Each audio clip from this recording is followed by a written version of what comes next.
자, 이번에 할 것은 이제 국제연합 관련된 내용인데요. 그 밑에 이제 국제연합 현장이 있고요. 그래서 이 국제연합은 1945년에 개최한 샌프란시스코 그 회의를 통해서 현실화됐는데, 당시 이제 그 미국, 소련 등 50개국이 국제연합 현장에 서명했고, 전쟁 방지와 인권과 자유 지킬 걸 결의했다. 이렇게 이제 보시면 될 것 같고요.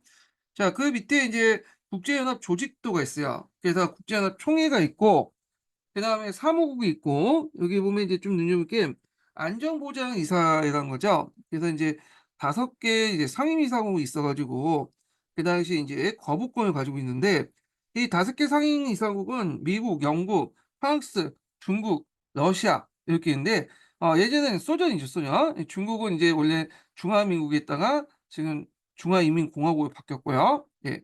그래서 이 안전보장이사회에서 이제 5개 국가에게 이런 거부권을 주는 게 뭐냐면, 일단 현실적인 어떤 힘을 이제 인정해 주는 거죠. 그리고 그들에게 일종의 책임감도 인제 부여하고 그런 건데, 자, 여기 좀 눈여볼 게 국제연맹 같은 경우에는 제재를 위반하더라도 그걸 제재할 수 있는 수단이 없잖아요. 근데 국제연합은 이렇게 유엔군을 파견할 수 있는 이제 뭐냐면 제재 수단이 있다. 그래서 최초로 유엔군을 파견했던 것이 6.25 전쟁이죠. 우리나라 관련된. 예.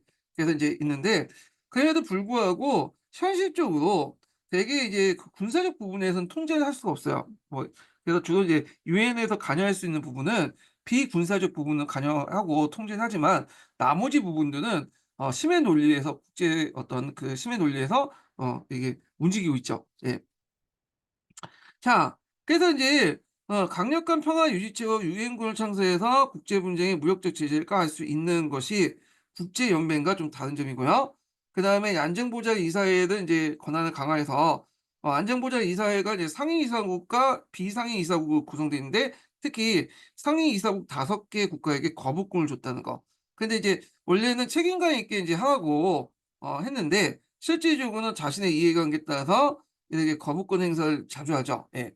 그래서 이제 뭐 우리나라 또 관련되긴 하지만, 뭐 한국하고 북한이 유엔에 가입할 때 예전에 한국이 가입하면 소련과 중국이 거부권 행사하고, 그다음에 이제 북한이 가입하면 신청하면 미국의 영국, 프랑스가 거부권 행사하고 뭐 이렇게 했는데, 그래서 결국 합의안에 90년대 들어와서 인제 상호 가입을 했죠.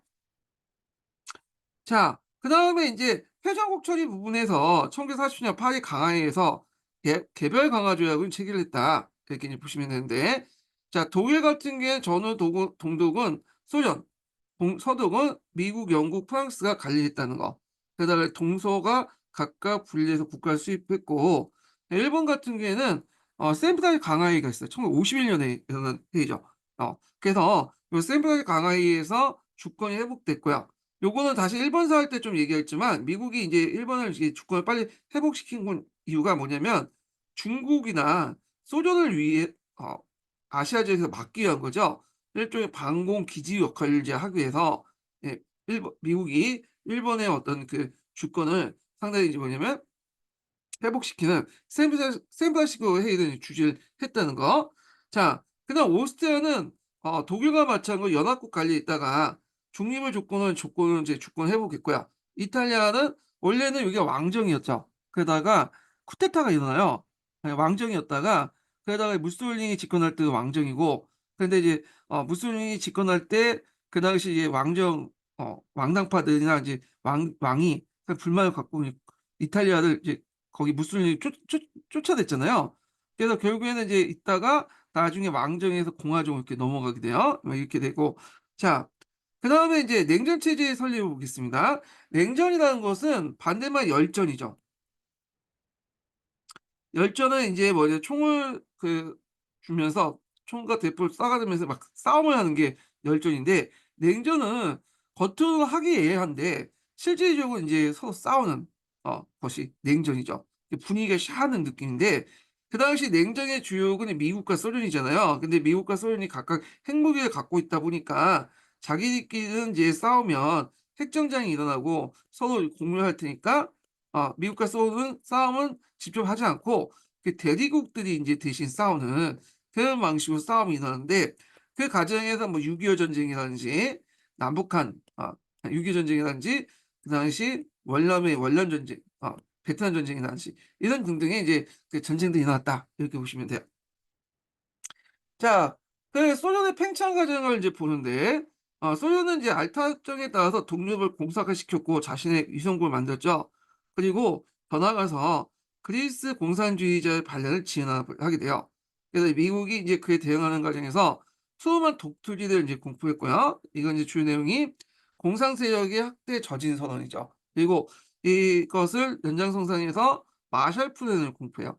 마샬 플랜은 서유 부흥객이야. 왜냐하면 이제 그 당시 서유럽은 전쟁이 끝난 후에 황폐화됐어요. 그리고 못 살았죠. 그러다 보니까 이 꼭 못 사는 곳에서 사회주의가 확산되잖아요. 그러니까 유럽에서는 이렇게 유럽의 확산을 사회주의 확산을 막기 위해서 미국이 직접 재정 개입을 통해서 원조를 통해서 그 당시 이제 뭐냐면 도와주기 시작해요. 그래서 원래는 서유럽만 대상으로 한 거 아니라 동유럽이나 러시아도 도와주려고 했는데, 소련과 그 당시 동유럽이 겁을 냈죠. 그래서 서유럽에 한정돼 갖고 이제 마샬 플랜 해 갖고 경제 개발했다. 이렇게 보시면 돼요. 그래서 미국은 마샬 계획을 통해서 나름대로 많은 이제 자본을 서유럽에 투자를 했고요. 그리고 이 과정에서 달러를 널리 보급하는 데 큰 역할을 해요. 예. 그리고 서유럽에 대한 그 미국의 영향력이 확대되기 시작하죠. 그리고 나서 이제 북대서양 조약 기구인 나토 같은 군사 기구를 만드는데, 자, 이에 대해서 소련의 대응을 보면 코미테름이 이제 전쟁 중에 이제 해체됐잖아요. 그래서 코미테를 대신해서 코미 포럼을 이제 뭐냐면 만들고요. 그다음에 마샬 플랜에 대응해서 코메콤을 만들고, 그다음 북대서양 조약기구를 대응해서 바르샤바 을 조약기구를 창설했다. 이렇게 보시면 될 거고요.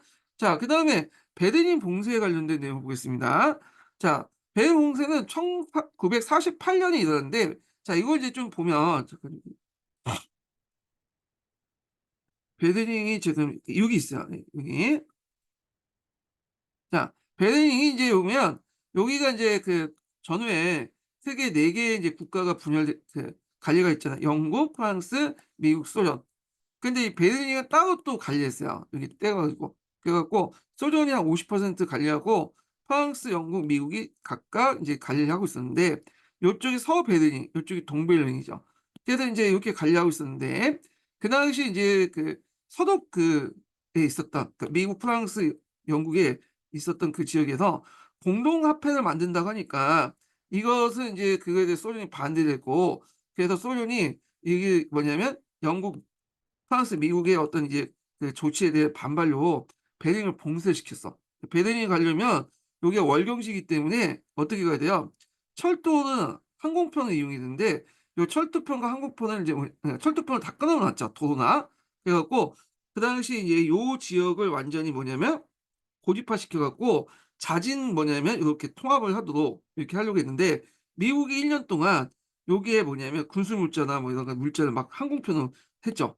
예. 막강 물자 그 경제를 바탕으로 결국엔 소련도 어쩔 수 없이 이제 뭐냐면 그 베를린으로 가는 도로나 열차 공사를 펴서 베를린 공사가 끝내긴 했는데, 그래서 이제 이게 베를린 공사였다는 거 좀 기억을 해 두시면 될 것 같고요. 자, 그다음에 이제 요 내용들 좀 다시 넘어가서, 자, 그래서 베를린 봉쇄가 이제 해제됐다. 미국이 공중수송을 통해서 서배 등의 물자 수송함으로써 결국 했고, 그 다음에 이제 여기 한국전쟁과 뭐 쿠바 사태인데, 한국전쟁 우리나라니까 이제 한국 사태 했고, 쿠바 사태는 좀 얘기할게요. 이거는요, 소련이 쿠바에 미사일 기지 설치도 위기가 고조되고 뭐 이러는데, 자, 뒤에 잠깐 이제 뭐냐면 이렇게 트루만 독트하고 마샬 계획을 좀 보겠습니다. 예, 요게 이제 이게 내용이 좀 겹쳤어요. 이게 하는 과정에서 요 부분하고 이 부분이 좀 겹쳤거든요. 요걸 보고 넘어갈게요. 자, 트루만 독트린은 공산 세력의 어떤 학대 저지를 위해서 그 당시 미국 대통령이었던 그 트루만이 공표했던 이제 선언인데, 그 당시 그리스하고 터키에 공산주의 세력들이 학대됐어요. 그러니까 이 세력들을 막기 위해서 이제 트루만 독트린을 이제 공표를 했던 거죠. 예. 그래서 그 밑에가 이제 트루만 독트린과 관련된 내용인데 한번 읽어볼게요. 자, 오늘날 전 세계 거의 모든 나라는 두 가지 생활 방식 중에 하나를 선택해야 합니다. 첫 번째 생활 방식은 다수의 의지에 기초하여 자유로운 제도와 종교의 자유, 정치적 억압으로부터 자유를 보장받고 있고, 다른 생활 방식은 소수의 의지로 다수를 강제하는 방식입니다. 자, 이 방식은 테러와 억압, 언론과 방송을 통제, 선거 조작, 그리고 개인에 대한 억압으로 가득 차 있습니다. 저는 모든 민족이 자연상에서 운명을 스스로 결정할 수 있도록 우리가 도와줘야 된다고 믿습니다. 그러니까 여기 이제 첫 번째 방식은 자유주의 방식이고, 두 번째는 사회주의 방식이죠. 예. 그래서 이제 무엇보다 중요한 건 뭐냐면, 공산주의가 확산된 곳은 꼭 가난한 지역이거든요. 그러니까 이는 재정적 지원을 염두에 두고 있다. 이거고, 요 재정적 지원이 이제 뭐가냐면 마샬 플랜이다. 이렇게 보시면 돼요. 그래서 이 마샬 플랜을 했다. 이렇게 보는데, 자, 미국의 트루먼 대통령 트루먼 독트린을 발표했고, 이들 구체화된 마샬 플랜을 추진했다. 자, 마샬 계획은 경제 지원 대상 유도의 모든 국가였으나 소련이 자국의 영향력이 있는 국가의 참여를 막아서 서유 국가로 한정됐고요. 그때 이제 이 마샬 플랜을 중심으로 해갖고 이제 유럽에서 동유럽과 서유럽 같은 냉전 질서가 형성됐는데, 이때 트루먼 대통령 마샬 플랜을 통해서 이제 형성된 그 냉전 질서, 그게 이제 그 상징적인 이제 표현을 철의 장막이라고 하죠. 예, 철의 장막. 예. 이쪽은 동유럽과 소련, 이쪽은 서유럽과 미국, 이렇게 이제 보시면 될 것 같아요. 자, 그래서 이제 이렇게 한번 봤고, 그 다음에 다시 이제 앞에 넘어가서, 자, 전후 세계 체계를 보겠습니다. 자, 전후 세계 경제에서 큰 역할, 경제적 부분이 브랜드 우주 체제인데, 그 앞에서 얘기했지만 이제 그 당시 이제 미국이 영국 대신에 금융 패권을 장악하고 나서 뭔가 이제 전체를 컨트롤할 수 있는 이제 그 역량을 보여줘야 되는데 못했죠. 대공황 이후에 는 자국만 살겠다고 보호관세 올리고 이게 달러 불력을 만들고 그랬잖아요. 그 전후에 이제 미국이 그걸 반성해갖고 이제는 앞으로 이런 대공황이 일어날 경우에 좀 효율적으로 대처해야 되겠다. 그리고 경제공황을 막아야 되겠다. 그런 목적에서 브랜드 우주 체제를 만들었어요. 그 우주 체제는 이제 뭐냐, 고종환율제와 달러 기축통화를 얘기를 했는데, 그다음 1차 세계대전과 2차 세계대전 결과 그 금의 그 보유, 그 미국의 금의 보유가 거의 올라갔죠. 그래서 75%, 70% 정도가 요 정도 했기 때문에 이걸 바탕으로 해서 어 달러 본위에 금 본위 태환제를 실시했어요.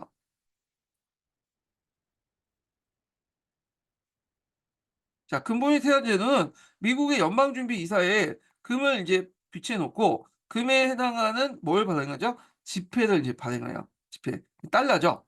예. 그래서 달러를 이제 중심으로 해서 각국이 이제 뭐냐면 고정 환율을 유지한 거야. 그래서 이때 그 1온스당 금온당 35달러로 이렇게 정해 놓고 요걸 기준으로 해서 각국이 이제 달러와 함께 이렇게 자기의 자국화폐를 고정시켜 놓죠. 이게 고정 환율인데, 자, 이걸 전제가 됐던 것이 뭐냐면 어느 정도 미국이 이제 달러에 그 금을 발행할 때 그 달러에 맞게 이제 발행해야 돼. 태환을 할 수 있도록. 근데 이제 미국이 나중에 보면 마샬 플랜을 한다든지 뭐 각종 뭐 한국 전쟁에 베트남 전쟁에 개입하고 대규모 또 무역 적자가 일어나잖아요. 그러다 보니까 달러가 상당히 뭐냐면 많이 필요하게 되고, 어느 순간 이제 뭐냐면 자기 중앙은행, 미국 중앙은행에 예치할 만큼 어 달러 발행하는 게 아니라 불태한 그 이상은 발행하게 돼요. 그러니까 이제 그 당시 프랑스 대통령이 두고 딱 보는데 좀 약간 미국이 이상한 거야. 그래갖고 맨날 적자가 나고 막 돈을 펑펑 쓰는데 어 이게 내가 이제 뭐냐면 그 달러 가져와서 미국에 내밀면 돌려줄 거냐 금으로. 그래서 이제 나중에 이제 프랑스가 미국한테 그 요구하죠. 달러 돌려달라고, 달러 줄 테니까 금을 달라고. 그러니까 금이 있나? 금이 없잖아요. 그러니까 1971년에 닉슨이 우리 더 이상 돈을 이제 달러를 가져와도 돈을 못 주겠다라는 닉슨 쇼크를 하게 되죠. 그러면서 브랜드 우드 체제는 붕괴되게 돼요. 그래서 잠깐 이제 가독일 거치다가 그 나중에는 자율환원제도 이제 바뀌게 되죠. 이건 뭐 경제사 관련된 내용인데, 자, 하여튼 이 브랜드 우주 체제, 참고로 이 브랜드 우주는 이제 미국의 조그만 그 마을 이름이에요. 거기에 모여가지고 이제 그 전후의 국제 질서를 경제 질서를 논했기 때문에 브랜드 우주 체제인데, 대공황의 반성으로 자유무역의 확대를 통한 세계 경제 성장과 안정을 추구하기 위해서 했고, 이게 나중에 우루과이 라운드를 거쳐서 WTO로 발전되죠. 그래서 식민지 국가의 독립, 사회주의 확대에 대응하기 위해서 미국이 중심이 되어 자본주의 국가를 간의 협력 관계를 강화하여 자본주의 경제체를 유지하려고 했고, 독일, 일본과 같이 자본주의 기반이 취약한 나라들은 파시즘을 원하는 것도 자본주의 국가 간의 상호 협력체가 이루어지지 않았기 때문이라는 걸 인식한 거죠. 이때 이제 이런 IMF라든지 그다음 IBRD라든지 좀 돈을 댈 수 있는 최종 그 대부자 같은 역할을 해줄 수 있는 그 기구가 있었다면 굳이 이렇게 침략전쟁을 펼쳐가지고 이렇게 할 필요 없지 않냐 그렇게 생각을 한 거죠. 그래서 미국이 주도하는 이제 국제통화기금이나 국제보험개발기업 이게 일종의 그 최종 그 뭐냐면 대부자 같은 역할을 하거든요. 마지막 이제 돈이 빌릴 데 없을 때 여기에서 빌려주는 거야. 그래서 이런 것도 있고 그래서 자유무역을 확산시키기 위해서 간셈이 무역에 관한 일반업적 가트 체제를 만드는데 자 이거는 나중에 WTO 체제로 바뀌게 되죠. 그래서 이제 국제통화기금, 국제보험개발은행, 관세 및 무역에 관한 일반업적 이렇게 이제 세계 경제를 조종하고 하는 3대 기구가 형성됐다. 네, 이렇게 보시면 되고 지금도 국제통화기금이나 국제보험개발은행은 계속 존재하고 있죠. 그게 그래서 국가 단위로 파산할 때 최종적으로 돈을 빌려줄 수 있는 기구가 이런 기구다. 이렇게 보시면 돼요. 자, 그다음에 이제 뭐 다자가업적으로 넘어가고 그다음에 70년대 들어가면서 다극화가 이제 등장. 예전에는 소련과 미국 간의 어떤 양극 체제였는데 다극 체제가 등장하게 되는데 그래서 공산주의 같은 경우에는 중소 분쟁이나 유교 독자 노선으로 소련의 어떤 영향이 감소를 하게 되고 특히 중국이 상당히 대두되죠. 예. 제3세계 지도자 자처하면서 유엔에 가입했다. 그래서 중국이 원래는 중화민국이에요. 중화민국. 원래 중국은 어 근데 이제 중화인민공화국이죠. 이때 중국은. 그래서 그 당시 이제 중화민국이 1970년대 전까지만 해도 유엔의 어떤 대표권을 행사했어요. 그러다가 이제 미국의 뭐 지원을 받은 중화인민공화국이 이제 가입을 하고 또 뭐냐 안전보장 이사회가 되니까 중화민국은 탈퇴를 했죠. 왜냐면 얘네들도 각각 하나의 중국을 외치는 바람에 한쪽 나라가 가입을 하면 한쪽 나라가 탈퇴를 하는 거 외교 관계를 또 끊고 뭐 그런 형태잖아요. 자, 그래서 뭐 이렇게 이제 보시면 되고 자율지원 같은 게 자유주의 같은 프랑스의 이제 드골이 독자 노선을 핵실험이나 이런 것들. 그래서 핵실험을 하는데 그때 미국이 말렸어요. 너네들 이제 서부터 공격을 받으면 핵 우산을 제공해 주겠다. 근데 드골이 믿지 않았죠. 만약에 파리가 지금 만약에 핵폭탄을 받을 때 과연 뉴욕을 희생하면서 뭐냐면 모스크바를 공격할 수 있겠냐. 결국에는 막판에는 너네들 나라가 아니면 남의 나라 문제에 누가 대신 핵을 터뜨려 갖고 어 그 공격받을 수 있겠냐. 그래서 안 믿었죠. 그래서 이제 프랑스가 이제 핵실험을 해 갖고 성공했고요. 그 당시 영국과 프랑스가 핵을 가졌던 이유도 다 있어요. 왜냐면 어 러시아하고 소련 싸울 때 지죠. 핵실험하면 소련 땅도 크잖아. 근데 일단은 영국과 프랑스 망할 수는 있지만 핵 때문에 러시아도 타격을 주죠. 적어도 이제 주요 도시들 레닌그라드나 그 당시 이제 그 모스크바가 날아갈 수 있잖아요. 그러니까 그 자기 손과 발이 떨어지지 않은 이상은 그 그거 각오하지 않은 이상은 영국과 프랑스를 공격할 수 없는 거죠. 그래서 뭐 이런 식으로 해 갖고 이제 독자 개발을 했다. 이렇게 보시면 되는데 지금은 우리나라도 제 생각에 핵무장을 해야 돼.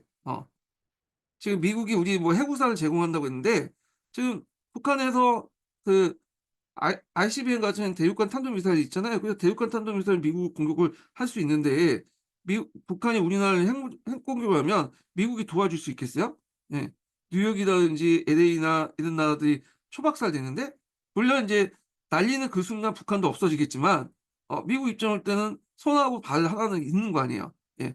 그러니까 핵 단추를 뭐냐면 북한이 우리나라를 공격할 때 핵 단추를 과연 눌려줄 수 있는가 우리를 위해서 자기 뉴욕이나 뭐 LA나 이런 대도시가 희생양을 감사하고라도 전혀 그렇지 않다고 생각을 하고 있는데 자 하여튼 그래요. 그다음에 이제 유럽 공동체가 성장했고 독일과 일본의 경제 성장이 좀 미국의 어떤 패권을 이제 뭐냐면 약화시켰죠. 그리고 신흥 경제 어떤 공업 국가들이 등장해요. 뭐 한국이라든지 싱가포르라든지 대만이라든지 홍콩 이런 것도 있고 자 그다음에 또 제3세계가 대두되는데 1세기에는 주로 이제 서유럽 국가와 그 뭐냐면 그를 따르는 무리들 국가들이고 2세기에는 공산주의 국가들이죠. 소련을 중심화 그래서 1세기도 아니고 2세기도 아닌 제3세계가 국가들이 이제 힘을 합쳐 가지고 좀 목소리를 높이자 하는 이런 이제 그 움직임이 나왔고, 이 과정에서 여러 이제 회담이라든지 뭐 이렇게 원칙들이 이제 공포됐죠. 대표적인 게 이제 1954년에 평화고원칙이 공포돼요. 평화고원칙. 그래서 이제 콜롬보에 의해서 이제 공포됐던 내용인데, 네루와 저울라이 중국이 이제 지청했죠. 그래서 인도의 네루 총리와 중국의 저울라이 총리가 만나서 평화오원칙이 이제 뭐냐면 발표됐다. 그래갖고 잘못했네. 평화오원칙하고 콜롬보에는 다른 거예요. 네, 콜롬보에가 지나고서 평화오원칙이 이제 공포됐고요. 그래서 그 내용을 보면요. 자, 영토와 주권의 상호 존중, 그다음 상호 불가침, 상호 내정 불간섭, 호혜 평등과 평화 공정, 이게 5원칙이죠. 자, 그리고 이제 그 아시아 아프리카를 통해서 평화 10원칙이 이제 채택됐고요. 그다음에 또 유고슬라비아에 열린 제1차 비동맹회에서 비동맹 국가 간의 어떤 결속을 강화할 걸 선언했다. 이렇게 보시면 될 것 같아요. 그래서 이제 평화 10원칙 관련된 내용인데, 이거는 그 아시아 아프리카에서 이제 결정되는 건데 한번 읽어보겠습니다. 자, 1955년 열린 아시아 아프리카 회의에서 제3세계 기틀이 형성되었다. 아시아 아프리카 20개국, 29개국 대표들은 이 회의에서 식민지 문제에 관한 대해서 토론을 벌였고, 소련과 미국 등 강대국들을 비판한 선언을 채택했다. 그리고 평화 10원칙을 발표했는데, 이는 제국주의에 시달려온 아시아 아프리카 국가가 외세에 대한 저항을 집단적으로 선포한다는 의미가 있다. 1961년 동료국가 유고슬라비아의 티토와 인도의 네로, 이집트의 나세르 등이 제1차 비동맹회 베오그라드 회담을 열고 제3세계 협력을 다짐했다. 자, 이후 비동맹회의는 3년마다 정기적으로 열려 오늘날까지 이어지고 있다. 자, 참가국도 제1차 비동맹회의에 25개국은 현재 118개국이 되었다. 이렇게 있고요. 그래서 이제 여기 그 콜롬보 회의와 그 다음에 그 아시아 아프리카 회의, 그다음에 이제 뭐 이런 회의들 명칭 좀 기억을 해두시면 될 것 같은데, 지금까지 뭐 제3세계 국가 관련된 내용은 시험 문제 안 나왔기 때문에 그냥 이런 것만 좀 주요 사항들만 파악을 해두시면 될 것 같아요. 이거는요. 예. 자, 그다음에 미국 대통령의 정책 볼게요. 이제 미국하고 소련의 이제 정책을 이제 나눠서 보는데, 미국과 소련의 정책이 현대 사회에서 좀 많이 나와요. 이 부분이. 그래서 이제 좀 보겠습니다. 자, 트루먼 도트하고 마셜 플랜은 앞에 했으니까 넘어가고요. 케네디 대통령부터 보겠습니다. 케네디 대통령. 자, 케네디 대통령 뉴 프론티어 전투했어요. 이 프론티어이라는 건 서부 개척 시대 때 내었던 이제 정책이었잖아요.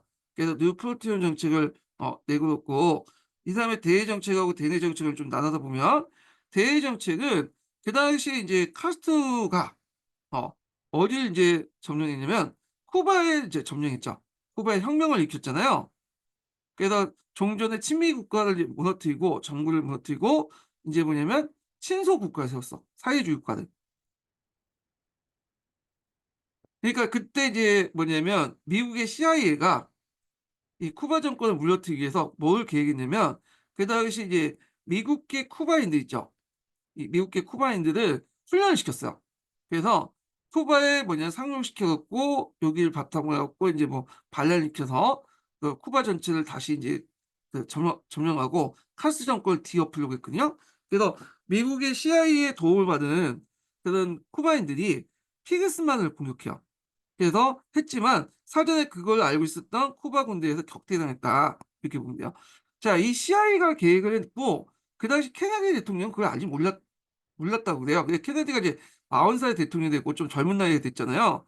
그리고 케네디의 내용 자체가 좀 주장한 게 핵 정책하지 말자 뭐 등등 좀 이상적인 소리를 했기 때문에, 그 당시 군부라든지 CIA라든지 다 케네디 대통령을 좀 왕따시키는 분위기였어요. 예, 왕따시키는. 자, 그래서 하여튼 이 피그스만 사건이 일어나고 나서 그 다음에 좀 있다 1년에 쿠바 사태가 일어나죠. 이건 나중에 좀 얘기하고요. 그 다음에 진보연합을 구성했어. 그래서 라틴 아메리카의 이제 회원국에게 차관과 경제 원조를 해줬다. 왜냐하면 가난한 나라일수록 이제 뭐냐면 공산주의가 확산되는 경우가 있기 때문에 경제 개발이 어느 정도 이제 해야지 그 사회주의 확산을 막을 수 있거든요. 그럼 경제 개발하려면 돈이 필요하잖아. 그래서 이때 돈을 효율적으로 이제 제공해주기 위해서 진보 연합이라는 걸 구성했다. 미국 중심에. 요 진보 연합이 예전에 한번 기초문에 나왔거든요. 좀 기억을 해두시고. 그러다가 이제 쿠바 사태가 있었는데 이거 되게 중요하죠.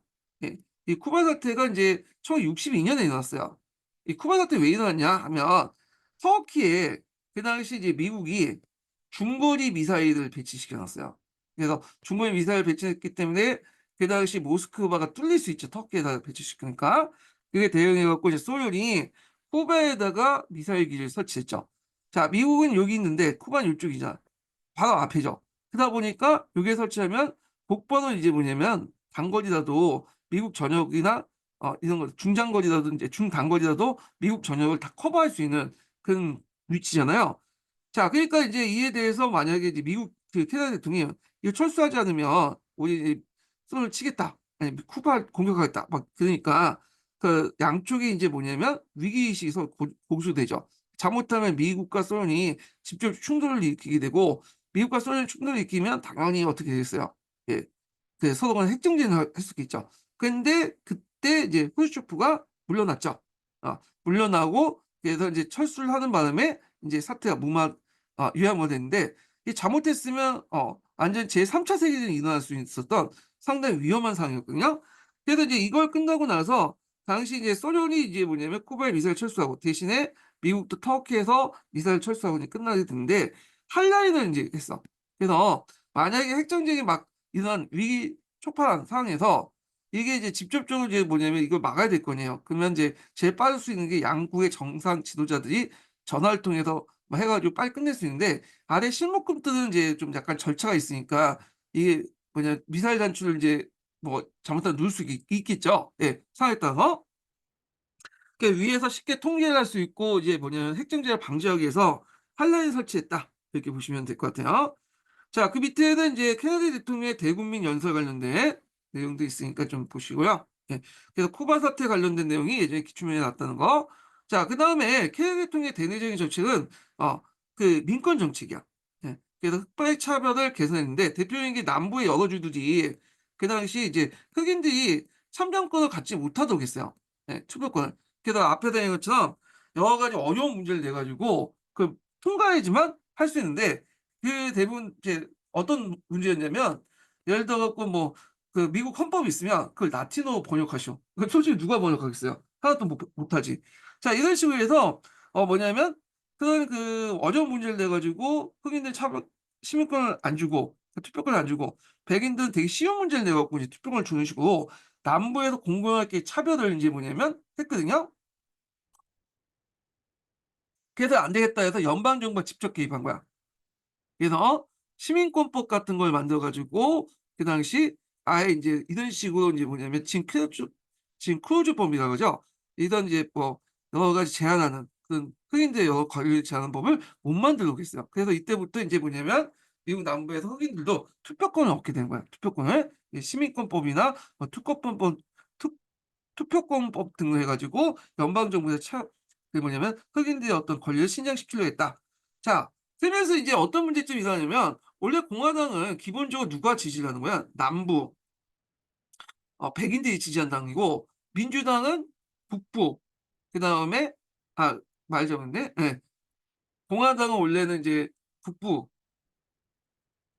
그다음 백인들이 지지한 당이죠. 근데 거꾸로 남부는 이제 민주당이죠. 민주당 정부가 있고 민주당은 그 흑인 백인들과 남부에서 지지를 받는 건데 이 과정에서 이제 이 공화당의 이제 이런 사람 중에 그 흑인 공화당의 사람 중에 그 당시 이제 존슨이라는 이제 캐나다 대통령의 민권 정책에 대해서 지지했던 사람이 민주당 쪽 옮겨가고요. 그리고 그 민주당 안에서 뭐냐면 그 케네디나 그 당시 이제 존슨 대통령의 어떤 그 민권 정책에 반대했던 사람이 공화당 옮겨가. 그래서 공화당하고 민주당이 색깔이 완전히 바뀌죠. 그래서 이제 지지층도 바뀌죠. 이때부터 공화당은 이제 뭐냐면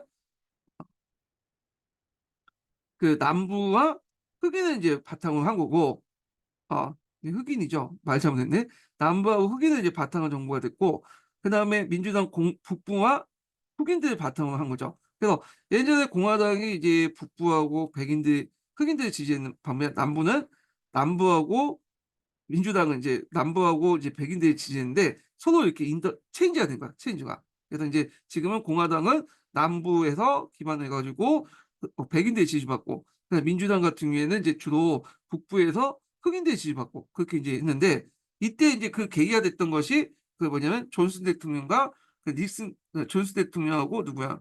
케네디 대통령의 어떤 민주당 정권의 이런 그 민권 정책 관련된 내용이었다. 이렇게 보시면 돼요. 자, 존슨 대통령은 이제 케네디가 죽고 나서 이제 대통령이 됐던 사람인데 이 사람은 통킹만 사건이 이때 일어났죠. 이때 이제 베트남 전쟁에 본격적으로 가입됐다. 요거 예전에 기출문제 나왔죠.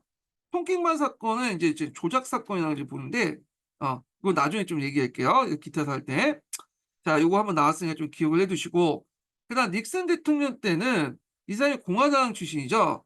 근데 이 공화당은 이제 되게 보수주의고 그런 색깔이 강한데 이 사람은 좀 약간 다르게 뭐냐면 실리 외교를 이제 뭐냐면 채택했어요. 예. 이 사람은.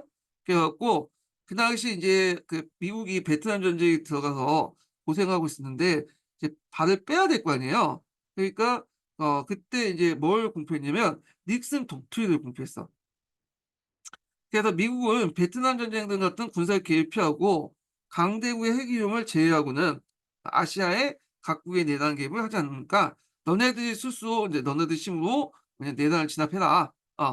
그래서 그 아시아의 각국의 자주적 행동을 지원했다고 했는데 자, 이 닉슨 독트린은 뭐하고 비교해 볼 수 있느냐면 요 뒤에 있는 이제 뭐냐면 트루먼 독트린과 비교해 볼 수 있죠.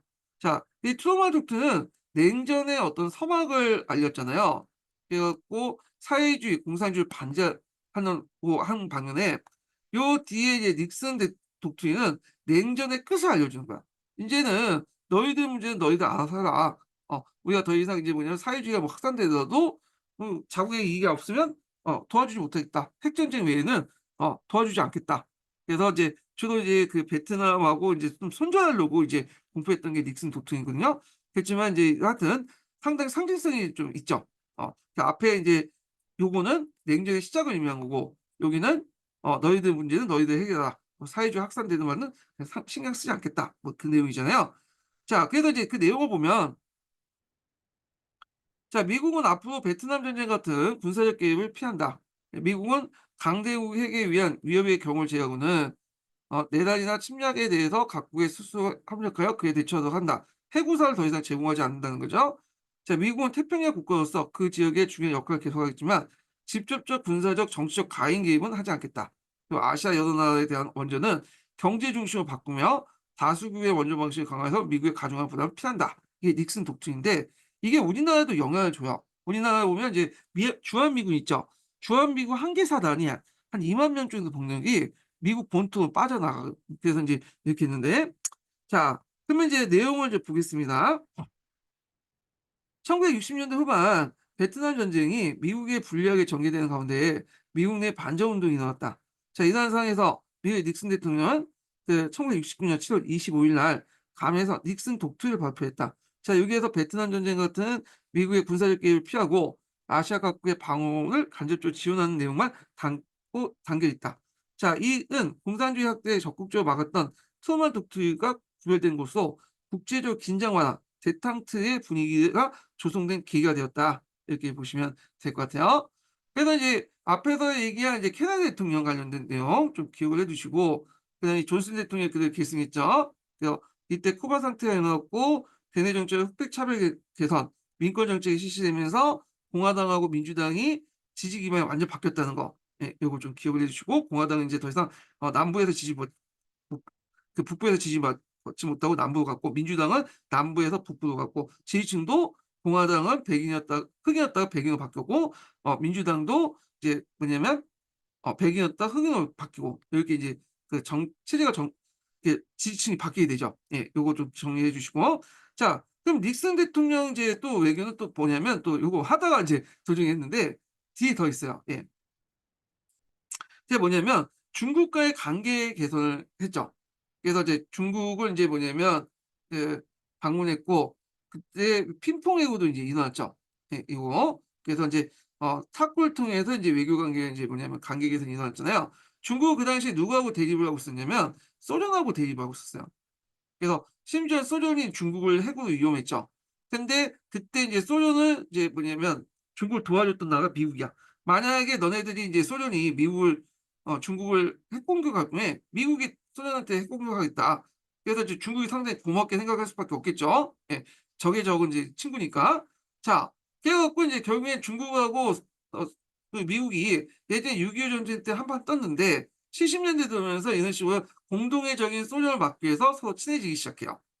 그리고 미국이 이제 이때부터 이제 중국에 적극적으로 인제 투자를 하게 되고 결국에 1978 년에 뭐냐면 미국과 중국이 이런 정식적 국교가 성립이 되고 그리고 이때 이제 대만이 이제 뭐냐면 미국하고 관계가 이제 끊어지게 되죠. 물론 그 후에도 이제 미국은 대만을 계속 지원해 주죠. 예. 근데 이제 대사 간 관계가 외교 관계가 끊어졌다는 거예요. 예. 자 하여튼 이런 핑퐁 외교를 했다. 그 핑퐁 외교나 이런 것들을 이끌었던 이제 사람이 키신저라고 있어요, 키신저. 이 사람이 상당히 유명한 사람인데 이 사람이 되게 실리주의자로서 외교관으로서 인제 유명하죠. 그래서 이 사람이 이제 여러 가지 업종 중에 좀 정리해 보면 이 사람이 작년에 죽었잖아요. 그 오래 살다가 한 90 몇 살 100 살인가 하여튼 해서 죽었어. 그중에 하나가 뭐냐면 중국 간의 어떤 관계 개선 그 핑퐁 외교도 인제 대면하는 그런 것도 있고 그다음에 베트남 전쟁을 인제 종식시켰죠. 파리 협정을 맺어서. 이 키신저 역할이 되게 커요. 그다음에 또 하나가 뭐냐면 아 페트로달러 시스템을 만들었어요. 네. 그러니까 닉슨이 이제 더 이상 이제 뭐냐면 "돈을 못 주겠다. 금태환을 중지시키니까 달러 값이 확 떨어졌잖아요." 그래서 이제 그 당시에 이제 그 95 년인가요? 90 75 년에 그 당시 키시저가 그 사우디에 가서 협상을 했죠. "너희들이 이제 석유 대금을 달러만 받으면 너희들의 정치 안정을 이제 50년 동안 보장해 주겠다." 예. 그래서 이때 이제 조약을 맺게 된 거야. 그래서 사우디가 인제 뭐냐면 달러로만 그 석유값을 받으니까 나머지 나라들도 너도 나도 이제 달러로서 석유 가격을 받고 대신 미국하고 이제 뭐냐면 조약을 이렇게 해서 안전 보장을 받죠. 그래서 미국은 중동 국가에 안전 보장을 제공해 주고 대신에 중동 국가든 사우디아라비아 같은 중동 국가는 그 소련 그 미국의 그 달러를 가지고만 뭐냐면 원유 대금을 받는 그런 시스템이 만들어졌죠. 그래서 이 페트로달러 시스템이 50년 동안 유지했어요. 이게 올해 끝냈을걸요, 올해? 올해 끝났었는데 그 과정에서 폭락했던 이제 그 달러가 어 석유 대금으로 사용할 수 있기 때문에 가치를 부여하면서 다시 올라가게 되죠. 예. 그래서 지금까지 달러 패권이 계속 유지될 수 있었던 것이 키신저의 이런 딜을 통해서 페트로달러 시스템을 통해서 유지가 됐던 거고요. 하여튼 이 키신저는 상당히 많은 업적을 인제 뭐냐면 외교적 업적을 이제 뭐냐면 했던 역할을 했던 사람이죠. 예.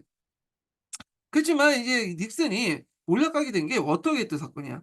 그 민주당 당시에 도청을 이제 그 지시했던 거거든요. 근데 처음에는 그걸 부정했다가 결국에는 나중에 어쩔 수 인정하게 되죠. 그래서 탄핵까지 넣어야 돼요. 근데 이제 이 사람이 현명한 게 뭐냐면 박근혜처럼 버티지 않고 물러났죠. 네. 그래서 깨끗이 물러나서 이제 삶했다. 이렇게 보시면 돼요. 그래서 닉슨 대통령이 이 워터게이트 사건을 통해서 물러났다. 게이트라는 거는 권력형 그 사건을 얘기할 때 게이트라고 해요. 그래서 요것도 예전에 한번 기초문제에 언급됐기 때문에 나올 가능성이 있으니까 좀 기억을 해 두시면 될 것 같아요. 자 그러면 인제 소련의 정치를 보겠습니다. 소련의 정치는 이 후르시초프 뭐냐면 후르시초프 정치와 브리즈네프 그다음에 고르바초프 이렇게 이제 세 명을 중심으로 해서 인제 봐야 될 텐데요.